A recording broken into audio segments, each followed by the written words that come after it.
श्री गणेशाय नमः। मित्रों, आप देख रहे हैं हमारा YouTube चैनल एम डिजिटल व्रत कथा, जिसमें आप सभी का स्वागत है। मित्रों, आज इस वीडियो में हम सुनने वाले हैं कि श्रावण मास की अमावस्या कब है, 22 अगस्त या 23 अगस्त 2025 को। इस अमावस्या का क्या महात्म्य है, इस अमावस्या में क्या करना चाहिए, क्या नहीं करना चाहिए, पितृ कृपा प्राप्ति के लिए कौन से कार्य करने चाहिए, किस तरह से हम पितृदेवता को प्रसन्न कर सकते हैं, कौन से उपाय करने चाहिए और इस अमावस्या की महात्म्य के बारे में भी जानेंगे। यदि आपको ये वीडियो पसंद आए तो लाइक कीजिएगा, शेयर कीजिएगा। यदि आप ये चैनल पहली बार देख रहे हैं तो सब्सक्राइब कर लीजिएगा, ताकि आने वाले नए वीडियो की जानकारी आप तक तुरंत पहुंच सके। धन्यवाद।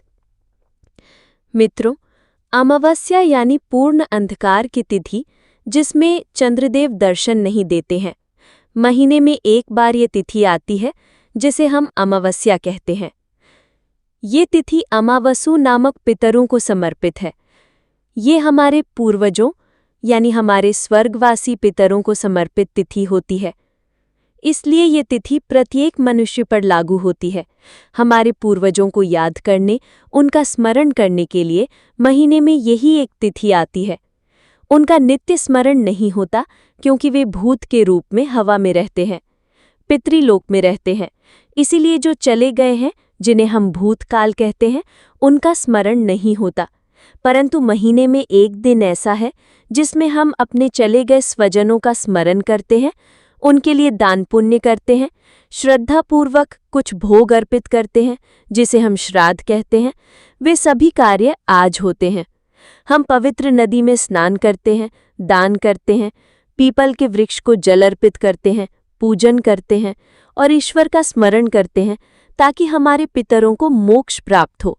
वे उस योनि से, जो भूत योनि है, उससे संतुष्ट हों या हमसे संतुष्ट हों कि उनके संतान, उनके वंशज उन्हें याद करते हैं और उनके लिए कुछ दान पुण्य करते हैं। इस प्रकार संतुष्ट होकर वे अपने स्वजनों, अपने वंशजों को आशीर्वाद देते हैं। इसी निमित्त आज पितरों का स्मरण होता है। जैसा कि गीता जी में भगवान श्री कृष्ण ने कहा है कि हे अर्जुन, जो पितरों को पूजते हैं वे पितरों को प्राप्त होते हैं, जो देवों को पूजते हैं वे देवताओं को, जो असुरों को पूजते हैं वो असुरों को, और जो भूतों को पूजते हैं वो भूतों को प्राप्त होते हैं। परंतु नित्य पूजन नहीं होती, महीने में एक बार ही पूजन करना चाहिए। पितरों का अधिक स्मरण नहीं करना चाहिए, ये प्रभु ने हमें सिखाया है। हमारा कर्तव्य है कि इस एक दिन हम अपने पितरों के निमित्त अपनी कमाई में से कुछ दान पुण्य करें, ताकि उनके भी आशीर्वाद हमें अलौकिक रूप से प्राप्त हों। हवा में रहने वाले पितृ हवा के स्वरूप में ही आते हैं, भोजन ग्रहण करते हैं और आशीर्वाद देते हैं। घर में सुख शांति बनी रहती है, कुंडली में कोई दोष उत्पन्न नहीं होता। हमारे घर में पितरों के आशीर्वाद से सुख समृद्धि आती है, मन एकदम प्रसन्न रहता है, झगड़े नहीं होते, वाद विवाद नहीं होता, वंश वृद्धि होती है, वैवाहिक जीवन सुखी रहता है और हम जो भी कार्य करते हैं उसमें विघ्न बाधाएं नहीं आती। तब समझना चाहिए कि हमारे ऊपर हमारे इष्ट देव, हमारे कुल देवता कुलदेवी के साथ साथ हमारे पितरों का भी आशीर्वाद है। इसलिए आज हमें पितृ कार्य, श्राद्ध, पिंडदान आदि अवश्य करने चाहिए, ताकि परिवार में सुख समृद्धि बनी रहे। ये श्रावण मास की अमावस्या सभी पापों को हरने वाली है। आज जो भक्त व्रत उपवास करते हैं उन पर भगवान महादेव की कृपा प्राप्त होती है, क्योंकि हम महादेव को भूतनाथ कहते हैं। जो भूत प्रेत हैं, जो चले गए हैं, जो समय बीत गया है, उसके देवता भगवान महादेव हैं। वे पशुपति नाथ भी हैं। प्रत्येक मनुष्य, प्रत्येक जीव में एक पशुता होती है, हमारे अंदर भी होती है, जो बाहर आना चाहती है, पर हम उसे आने नहीं देते। ये कृपा महादेव की ओर से ही प्राप्त होती है। इसीलिए यदि मनुष्य मनुष्य बनकर रहे, तभी उसका जीवन सार्थक होता है। पशुता का जीवन नरकगामी है। यदि मनुष्य पशु बन जाए तो वो जीते जी तो नरक की यातना भोगता ही है, मृत्यु के बाद भी भोगता है। इसलिए महादेव की पूजा उपासना इस अमावस्या की तिथि पर विशेष रूप से होती है। रुद्राभिषेक होता है, रुद्री पाठ होता है, महादेव के मंत्रों का जाप होता है, महादेव के शिवलिंग की पूजा उपासना होती है, जल अभिषेक होता है। कच्चे दूध, दही, शहद, शक्कर आदि से अभिषेक होता है, बिल्वपत्र अर्पित होते हैं, गंगा जल या सादे जल से शिवलिंग का अभिषेक होता है, महादेव के सामने धूप, दीप, नैवेद्य, पुष्पदल आदि समर्पित होते हैं और महादेव की कृपा प्राप्त करने के लिए प्रभु से प्रार्थना की जाती है। नंदीश्वर देव की भी पूजा उपासना होती है, बैल की सेवा होती है गौमाता के साथ साथ। सबसे पहले हम जान लेते हैं कि ये श्रावण मास की अमावस्या की तिथि कब पड़ रही है। हमारे हिंदू पंचांग के अनुसार श्रावण मास की अमावस्या 22 अगस्त 2025 को दोपहर लगभग 12 बजे के आसपास शुरू हो रही है, जो 23 अगस्त 2025 को सुबह लगभग 12:30 बजे समाप्त होगी। अमावस्या की तिथि को रात्रि की तिथि कहा जाता है, इसलिए रात्रि की तिथि के अनुसार देखें तो 22 अगस्त 2025 के दिन अमावस्या की तिथि मनाई जाएगी। पितृ कार्य होंगे और जो भक्त अमावस्या का व्रत करना चाहते हैं वो भी 22 तारीख को ही करें। हालांकि जो भक्त सूर्योदय तिथि के अनुसार स्नान दान पुण्य करने की इच्छा रखते हैं वो 23 तारीख को भी कर सकते हैं।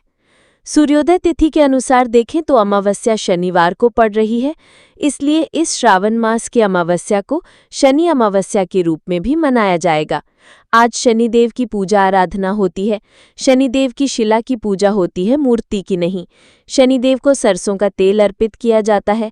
काले तिल, लौंग और धूप दीप नैवेद्य से भाई पूजन कर सकते हैं, बहनें प्रणाम कर सकती हैं। आज शनिवार का व्रत और शनि अमावस्या का व्रत भी होगा। भक्त शनिदेव की कथा सुनते हैं। इस अमावस्या को पिठौरी अमावस्या भी कहा जाता है। कुछ स्थानों पर यदि संभव हो तो आज गंगा जी का स्मरण करके स्नान करना चाहिए। काले तिल, सफ़ेद तिल से जलांजलि देनी चाहिए सूर्य नारायण देव को।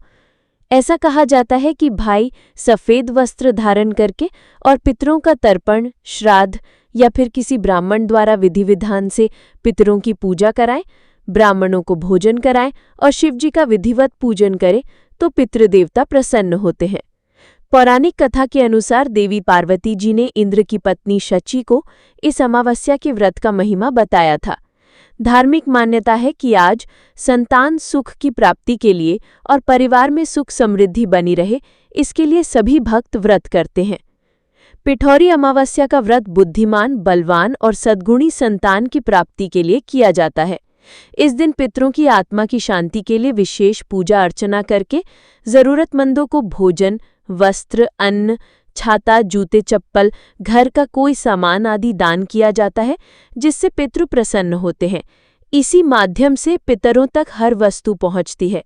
ऐसा कहा जाता है कि ब्राह्मणों के, गरीबों के, छोटे बच्चों की या फिर पशु पक्षियों की सेवा करने से, वृक्षों की सेवा करने से पितृ प्रसन्न होते हैं। इस दिन किसी भी वृक्ष के नीचे दीपदान किया जाता है।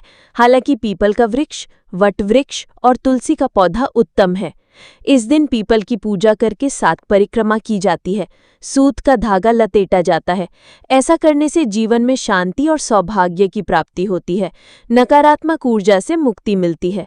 इस अमावस्या के दिन पितरों की तृप्ति के लिए जो भी कार्य किया जाता है उससे जीवन में सुख समृद्धि बनी रहती है, इसलिए ये अमावस्या महत्वपूर्ण है।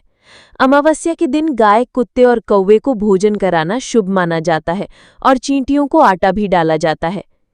देखा जाए तो पितृ यानी हमारे दिवंगत पूर्वजों की आत्मा। जब किसी मनुष्य की मृत्यु होती है उसके बाद उसके अंतिम संस्कार होते हैं और उसकी आत्मा पूर्वजों के स्थान पर निवास करती है, जिसे पितृलोक कहा जाता है। ऐसा माना जाता है कि यदि इन अनुष्ठानों का व्यवस्थित रूप से पालन न हो, यानी अंतिम संस्कार रीति रिवाज के अनुसार धार्मिक अनुष्ठान द्वारा न हुआ हो, तो वो आत्मा बेचैन रहती है और पृथ्वीलोक पर भटकती रहती है। इसीलिए हमारे पूर्वजों, हमारे सप्तर्षियों और ऋषि मुनियों ने श्राद्ध, तर्पण, पिंडदान की विधि बताई है। पूर्वजों की पूजा खास तौर पर अमावस्या के दिन होती है, जिसे पितृ अमावस कहते हैं। यदि जीवन में पितृदोष हो तो ये लक्षण भी देखने को मिलते हैं, जैसे कि परिवार में अशांति, झगड़े, कलह, वाद विवाद आदि होना। संतान प्राप्ति में बाधा पितृदोष का संकेत है। विवाह में देरी भी पितृदोष को दर्शाती है। विवाह या किसी भी मांगलिक कार्य में कोई ना कोई समस्या आती रहती हो, व्यापार में भी नुकसान होता हो, घर में किसी भी तरह से धन की समस्या बनी रहती हो और स्वास्थ्य संबंधी समस्याएं भी हों, घर में कोई ना कोई व्यक्ति बीमार रहता हो और जीवन में दुर्घटनाएं, एक्सीडेंट आदि होते हों, तो ये भी पितृदोष के लक्षण बताए जाते हैं।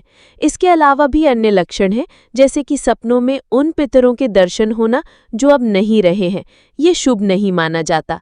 देखभाल करने के बावजूद घर में तुलसी का पौधा बार बार सूख जाना और घर की दीवार से अचानक पीपल का पौधा उगाना और अधिक मेहनत करने पर भी सफलता न मिलना, इसके अलावा भी कई लक्षण बताए जाते हैं। यदि इनमें से कोई भी लक्षण हो तो ज्योतिष शास्त्री इसे पितृदोष मानता है। राहु, केतु और शनि पितृदोष का निर्माण करते हैं। अपनी कुंडली में किसी अच्छे ज्योतिष की सलाह अवश्य लें और हो सके तो महादेव की पूजा उपासना जरूर करें, जिससे सभी दोषों का निवारण धीरे धीरे होता है। क्योंकि कोई भी काम बिगड़ता तो तुरंत है, लेकिन उसे सुधारने में या बीमारी को ठीक करने में बहुत समय लगता है। इस बात का ध्यान रखना चाहिए। इसलिए हम कोई भी उपाय करते हैं तो उसमें समय लगता है, साल लग जाता है, 2 साल लग जाते हैं, 6 महीने में भी ठीक होता है और 1 दिन में भी। हर चीज का अलग अलग नियम है। इस तरह अमावस्या की ये तिथि पितृ कार्य के लिए, पितृ देवता के लिए समर्पित है। इस तिथि के दिन पितरों का स्मरण करके आकाश की ओर देखकर नमन किया जाता है, सूर्य साधना की जाती है, गायत्री मंत्र का जाप किया जा सकता है। यदि हमारे पास दान के लिए कोई धन संपत्ति न हो तो दोनों हाथों में जल लेकर या जल का लोटा भरकर पितृदेवता का स्मरण करके उन्हें अर्घ्य दिया जाता है। ये कहें कि हे पितृदेवता, मैं इतना समर्थ नहीं हूं कि आपको कुछ दे सकूं, फिर भी इस जल की अंजलि को ग्रहण करें, आप तृप्त हों और मुझे भी तृप्त करें। मेरे घर में सुख शांति बनी रहे, ऐसा आशीर्वाद दें। इस तरह बोलकर उस जल की अंजलि को आकाश की ओर देखकर अर्पित कर देना चाहिए। इस तरह भी पितृ तृप्त होते हैं। मित्रों, मुझे आशा है कि आपको ये वीडियो अवश्य पसंद आया होगा। जय महादेव। मित्रों, मुझे सुनने के लिए धन्यवाद। आप सभी को मेरा जय श्री कृष्ण। आभार। नमस्ते।